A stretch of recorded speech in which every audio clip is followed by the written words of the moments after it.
இப்ப குரு வந்து பாத்தீங்கன்னா உங்க சுயஸ்தானத்திலே உட்கார்ந்துட்டு இருக்காரு அப்படின் போது ஒவ்வொரு கடகராசி அன்பர்களும் உங்களோட குணாதிசயங்கள்ல கண்டிப்பா மாற்றம் அப்படின்றத நீங்க பாப்பீங்க. எப்படி?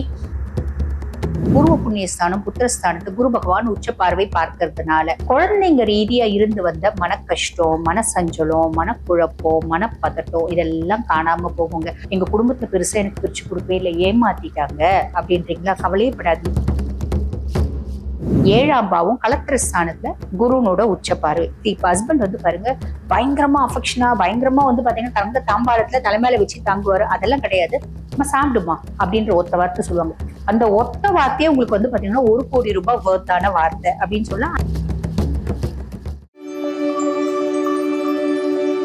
கடகராசி அன்பர்கள் உங்களுக்கு இந்த அதிசார குரு பயிற்சி என்னென்ன மாதிரி நற்பலன்களை கொடுக்க போகுது அப்படின்னா, விஷயம் கடகத்துலதான் குரு பகவான் வந்து பயிற்சியாகி உச்சம் பெற்று அமர்ந்திருக்கார். அப்ப உங்களோட சுயஸ்தானத்துல குரு, உங்க சுயஸ்தானத்துல குரு அப்படின் போது பொதுவாவே கடகம் வந்து பாத்தீங்கன்னா அன்பானவர்கள், அழகானவர்கள், பாசமானவர்கள், ரொம்ப வந்து பாத்தீங்கன்னா ஃபேமிலி ஓரியன்டட், ரொம்ப இமோஷனல் கேரக்டர்ஸ், டிபெண்டன்ட் ராசி.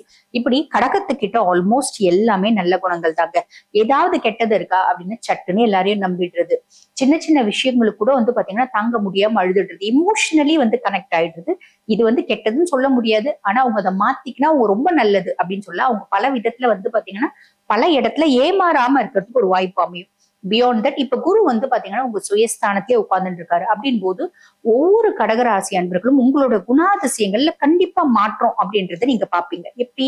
இப்ப நான் வந்து பாருங்க கடகம், நான் ரொம்ப நல்ல பர்சனாலிட்டி. ஒரு எக்ஸாம்பிள் சொல்றேன். நான் ரொம்ப நல்ல பர்சனாலிட்டி, இது வரைக்கும் எனக்கு கெட்டதே தெரியாது. ஆனா இப்பத்திய காலகட்டத்துல நான் என்ன யோசிப்பேன்னா, இது சமுதாயம். வெறும் நம்ம தங்கமாவே இருந்தாலும் நெக செய்ய முடியாது இல்லைங்களா? கொஞ்சமாவது காப்பர் அப்படின்றது கலக்கணும். அப்ப நான் பிரச்சனையில போய் ரொம்ப நல்லவளா இருக்கிறதுனால மாட்டிக்கிறேன். நான் என்ன பண்ணணும்? மாட்டிக்காம இருக்கிறதுக்கு நான் நல்லவதான். என்னோட நல்ல குணத்தை நான் மாத்திக்க மாட்டேன். அட் த சேம் டைம் வந்து பாருங்க, தேவையில்லாம யாரையும் நம்பி என்னோட சீக்ரசிஸ் எல்லாம் உங்ககிட்ட சொல்லி, என்னோட கஷ்டங்கள் எல்லாம் உங்ககிட்ட சொல்லி நான் வந்து அழமாட்டேன் அப்படின்ற ஒரு மாறுதலை நான் கொண்டு வந்துப்பேன். புரியுதுங்களா? சோ இந்த மாதிரி இது நான் ஒரு சின்ன எக்ஸாம்பிள் சொன்னேன். அந்த மாதிரி ஒவ்வொரு கடகராசி அன்பர்களும் அவங்களோட குணாதிசயங்களை வந்து பாத்தீங்கன்னா அலசி ஆராய்வாங்க. என்கிட்ட என்ன நல்லது இருக்கு ஆன் தி ஹோல். இப்ப நான் தீபார்ல ஆன் தி ஹோல் தீபார்லன் கிட்ட என்ன நல்லது இருக்கு, ஆன் தி ஹோல் தீபார்லன் கிட்ட என்ன கெட்டது இருக்கு. இது மத்தவங்க சொல்லி நான் மாத்திக்கணும்ன்ற அவசியம் இல்லை. எனக்கே என்ன புரிஞ்சு என்ன நான் அனலைஸ் பண்ணி செல்ஃப் அனலைஸ் பண்ணி என்கிட்ட இருக்க கெட்டதை நான் மாத்திக்குவேன், என்கிட்ட இருக்க தேவையில்லாததை நான் மாத்திக்குவேன். கெட்டதுன்னா மத்தவங்களை கெடுக்கிறது, மத்தவங்களுக்கு துரோகம் பண்றது, அந்த ஆஸ்பெக்ட்ல இல்ல. என்கிட்ட இந்த குணம் ரொம்ப வந்து பாத்தீங்கன்னா ரொம்ப கன்சர்ட். யாராவது அழுத நான் வந்து பாத்தீங்கன்னா கண்ணை தண்ணி வச்சுடுவேன். அந்த மாதிரி இருக்க கேரக்டர்னால, அந்த மாதிரி இருக்க குணாதிசயனால நான் ஏமாற்றப்படுறேன். அப்ப அந்த மாதிரி விஷயம் எல்லாம் வேண்டாம். எல்லாரையும் சட்டுன்னு நம்பிடுறது வேண்டாம். நம்ம இருக்க வேண்டிய உஷார்ல இருந்துக்கணும் அப்படின்ற மாதிரி நான் என்ன மாத்திக்கிறேன். இதெல்லாம் வந்து பாத்தீங்கன்னா சுயஸ்தானத்துல குரு பகவான் வந்து உட்காரும் போது இந்த மாதிரி பாத்தீங்கன்னா செல்ஃப் க்ரூமிங் அப்படின்றது நடக்கும். இது ஒரு பெரிய பிளஸ்ங்க கடகத்துக்கு. பியாண்ட் தட் வேற என்ன பிளஸ்னா, எனக்கு இறை நிலை மேல பயங்கர வந்து பாத்தீங்கன்னா பற்றுதல் வருது. நான் சுவாமி கும்பிடணும், காலையில எந்திரிச்சுக்கணும், பிரம்ம முகூர்த்தத்துல விளக்கேற்றணும், வழிபாடு பண்ணணும், இப்படி நிறைய செய்யறேன். நான் வந்து குழந்தைங்களுக்கு வந்து பாத்தீங்கன்னா வேண்டிட்டு தீர்த்த யாத்திரை கூட்டிட்டு போறேன், குலதெய்வ கோயிலுக்கு போறேன். இப்படி என்னோட இறை வழிபாடு, இறை மேல எனக்கு இருக்க நம்பிக்கை அதிகரிக்கக்கூடிய காலகட்டம் அப்படின்னு சொல்லலாம். இது ஒரு பெரிய பிளஸ். எப்பயுமே கடவுள் நம்ம நிறைய கும்பிடும்போது நம்மளுக்கு நல்லதானே நடக்கும், ரைட்? அதுக்கும் மேல உங்களுக்கு குரு பகவான் வந்து பாத்தீங்கன்னா லார்ட் ஆஃப் 6 and 9, அதாவது ருணரோக சத்ருஸ்தானத்துக்கும் அவன் தான் அதிபன், பாக்கியஸ்தானத்துக்கும் அவன் தான் அதிபன். அவன் சுயஸ்தானத்துல வந்து உட்கார்றதுனால என்னென்ன மாதிரி நற்பலன்கள் அப்படின்றது சொன்னேன். அதுக்கும் மேல அவனோட பார்வை இருக்கு பாத்தீங்களா, 5, 7, 9. உங்களுக்கு 5ஆம் பாவம். 5ஆம் பாவம் அப்படின்றது பூர்வ புண்ணியஸ்தானம் புத்திரஸ்தானம். பூர்வ புண்ணியஸ்தானம் புத்திரஸ்தானத்தை குரு பகவான் உச்ச பார்வை பார்க்கறதுனால குழந்தைங்க ரீதியா இருந்து வந்த மன கஷ்டம், மனசஞ்சலம், மனக்குழப்பம், மனப்பதட்டம் இதெல்லாம் காணாம போகுங்க. குழந்தையின்மை அப்படின்றதுக்காக நான் வைத்தியம் பண்ணிட்டு இருக்கேங்க. 10 வருஷமா வைத்தியம் பண்ணிட்டு இருக்கேன், 5 வருஷமா வைத்தியம் பண்ணிட்டு இருக்கேன். அப்படி அந்த வைத்தியம் வந்து பாத்தீங்கன்னா பெருசா பலிதமாகல அப்படின்ற பட்சத்துல அந்த வைத்தியம் இப்ப பலிதமாக்கக்கூடிய காலகட்டம். நிறைய பேருக்கு வந்து பாத்தீங்கன்னா அந்த இன்ஃபர்டிலிட்டிக்கு ட்ரீட்மெண்ட் வந்து சக்சஸ் ஆகக்கூடிய காலகட்டம் அப்படின்னு சொல்லலாம்.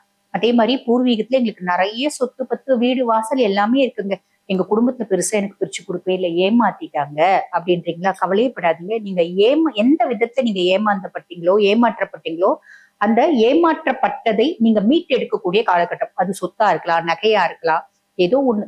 அது வந்து பாருங்க உங்களுக்கு பூர்வீகத்துல சும்மா ஒரு எக்ஸாம்பிள் சொல்ற ஒரு வீடு, அந்த வீடு வந்து பாத்தீங்கன்னா 4 வீடு இருந்துச்சு. எங்க 3 அண்ணன் தம்பி பிரிச்சு கொடுத்தாங்க. என் வீடை மட்டும் அங்க எங்க அப்பா அம்மா வச்சுட்டே இருக்காங்க, கொடுக்கவே இல்லை. இப்ப கொடுத்துருவாங்க. பூர்வீகத்துல சொத்து பத்து இருக்குங்க, அதை வியாபாரம் பண்ண என் கடன் எல்லாம் நிவர்த்தி ஆகும்னு நினைக்கிறேன். இப்ப வியாபாரம் ஆயிடும். பூர்வீக சொத்து கோர்ட்டு கேஸ்ல இருக்குங்க, அது வந்து பாத்தீங்கன்னா ஜட்மெண்ட் எனக்கு சாதகமா வந்தா நல்லா இருக்கும்னு நினைக்கிறேன். ஜட்மெண்ட் உங்களுக்கு ஃபேவரா வரும். இது அத்தனையும் பெரிய பிளஸ்ங்க. என் குழந்தைங்களால வந்து பாத்தீங்கன்னா எனக்கு பெருசா நிம்மதியே இல்லைங்க. பிள்ளை ஒரு நாளைக்கு ஒரு பிரச்சனை பண்ணுது, ஒரு நாளைக்கு ஒரு பஞ்சாயத்து பண்ணுது, தேவையில்லாத சவகாசத்தினால அவங்களுக்கு வந்து பாருங்க இந்த அடிக்ஷன், சில பொருள் சில பல வஸ்துக்களுக்கு அவங்க வந்து பாத்தீங்கன்னா அடிக்ட் ஆயிட்டாங்க அப்படின்னா அதுல இருந்து பெருமளவு மீண்டு வந்துருவாங்க. கவலைப்படாதீங்க, சரிங்களா? 7ஆம் பாவம் கலத்திர ஸ்தானத்துல குருனோட உச்ச பார்வை. இப்ப பொதுவா கடகம் வந்து பாத்தீங்கன்னா பெரும்பாலான கடகத்துக்கு, இப்ப நீங்க லேடியா இருக்கீங்க அப்படின்னா ஹஸ்பண்ட் கிட்ட இருந்து பெருமளவு அன்பு அப்படின்றது கிடைக்கிறது இல்ல. கடகம் எப்பவுமே கொடுக்கக்கூடியவங்க, திரும்பி அவங்களுக்கு யாருமே கொடுக்க மாட்டாங்க. அது கணவனா இருந்தாலும் சரி, மாமனார் மாமியா இருந்தாலும் சரி, குழந்தைகளா இருந்தாலும் சரி, அன்புன்றது ஒன்வே இவங்களுக்கு. திருப்பி யாருமே இவங்களை சாப்பிட்டியா அப்படின்னு கூட கேட்க மாட்டாங்க. நான் பார்த்த வரைக்கும் பெரும்பாலும் கடகராசி என்பர்களுக்கு அப்படிப்பட்ட பர்சனாலிட்டிஸ்க்கு இப்ப ஹஸ்பண்ட் வந்து பாருங்க பயங்கரமா அஃபெக்ஷனா, பயங்கரமா வந்து பாத்தீங்கன்னா தங்க தாம்பாளத்துல தலைமையில வச்சு தாங்குவாரு. அதெல்லாம் கிடையாது. நம்ம சாப்பிடுமா அப்படின்ற ஒத்த வார்த்தை சொல்லுவாங்க. அந்த ஒத்த வார்த்தையே உங்களுக்கு வந்து பாத்தீங்கன்னா 1 கோடி ரூபாய் வர்த்தான வார்த்தை அப்படின்னு சொல்லலாம். அந்த மாதிரி சின்ன சின்ன விஷயங்கள், சின்ன சின்ன சந்தோஷங்கள் கணவன் சார்ந்து மனைவி சார்ந்து உங்களுக்கு நடக்கும். இதுவே வந்து பாத்தீங்கன்னா ஒரு பெரிய பிளஸ் அப்படின்னு சொல்லலாம். கணவனால் பிரச்சனை, மனைவியால் பிரச்சனை அப்படின்றதும் வந்து பாத்தீங்கன்னா கொஞ்சம் சாந்த ஆவாங்க அவங்க. உங்களோட ஸ்பௌஸ் வந்து பாத்தீங்கன்னா பெருசா சண்டை போடுறவங்க, பெருசா ஆர்ப்பாட்டம் பண்றவங்க, பெருசா மக்களும் பண்றவங்களா இருந்தாலும் கொஞ்சம் சாந்த ஆவாங்க. அதனால நமக்கு ஒரு நிம்மதி.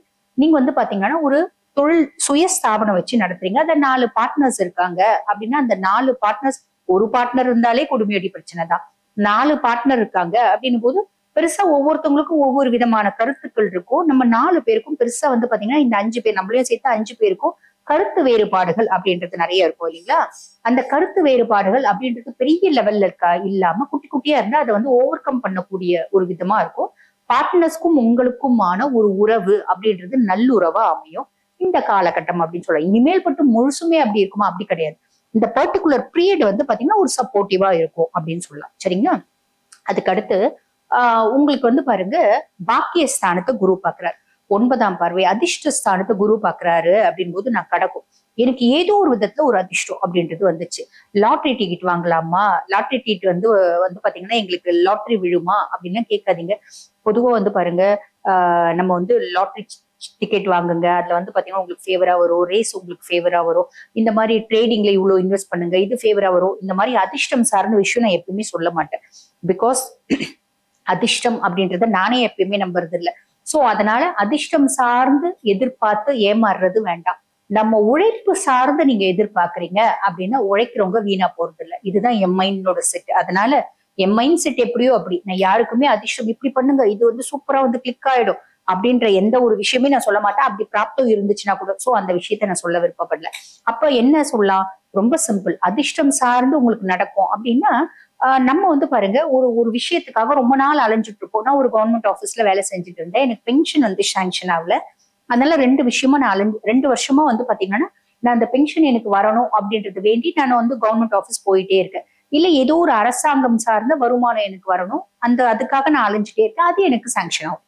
இந்த மாதிரி நம்ம அதிர்ஷ்டத்தை பிக்ஸ் பண்ணிக்கணுமே தவிர நான் வந்து கேரளால லாட்டரி விற்கிறாங்க, நான் கேரளா போய் லாட்டரி வாங்குறேன், அப்ப எனக்கு லாட்டரி விழுந்துருமா அப்படின்லாம் எதிர்பார்க்காதீங்க. ஓகேங்களா? அதெல்லாம் நான் வந்து சொல்லவும் விருப்பப்படல. ஓகே, இதுதான் வந்து பாத்தீங்கன்னா பாக்கியஸ்தானத்தை குரு பகவான் பாக்குறதுனால ஏற்படக்கூடிய பலன்கள். அப்ப ஆன் தி ஹோல் எங்களுக்கு கடகராசி என்பர்கள் எங்களுக்கு இந்த அதிசாரம் எப்படி இருக்கு அப்படின்னா எக்ஸலண்டா இருக்கு. ப்ராப்பரா யூட்டிலைஸ் பண்ணிக்கோங்க. ப்ராப்பரா யூட்டிலைஸ் பண்ணிக்கிறீங்க அப்படின்னா நல்லது நடக்கும், நல்லது மட்டுமே நடக்கும். வாழ்த்துக்கள். இப்ப நான் சொன்ன இந்த அதிசார குரு பயிற்சி பலன்கள் வந்து பாத்தீங்கன்னா உங்க ஒவ்வொரு ராசிக்குமான கோச்சார பலன். இப்ப இந்த பதிவை பார்த்துட்டு இருக்க நீங்க இல்லைங்க எங்களோட சுய ஜாதகத்துல இந்த அதிசார குரு பயிற்சி என்னென்ன மாதிரி பலன்களை கொடுக்க போகுது அப்படின்னு தெரிஞ்சுக்கணும் அப்படின்னு விருப்பப்பட்டாலும் எங்க ஜாதகத்தை இது வரைக்கும் நாங்க முழுசும் ப்ரெடிக்ட் பண்ணதே இல்லைங்க, அனலைஸ் பண்ணதே இல்லை. நான் அனலைஸ் பண்ணணும்னு ஆசைப்படுறேன். அப்படின்னு விருப்பப்பட்டாலும் இந்த காலகட்டத்துல பல முக்கியமான விஷயங்களை முடிவெடுக்கும் தருணத்துல இருக்க.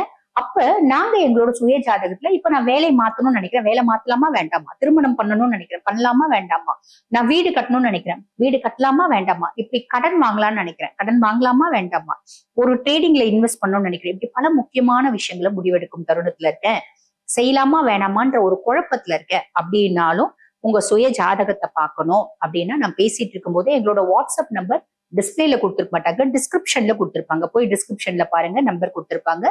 அந்த நம்பர் கால் பண்ணி அப்பாயின்மெண்ட் ஃபிக்ஸ் பண்ணி என்கிட்ட பேசிக்கலாம். தேங்க்யூ.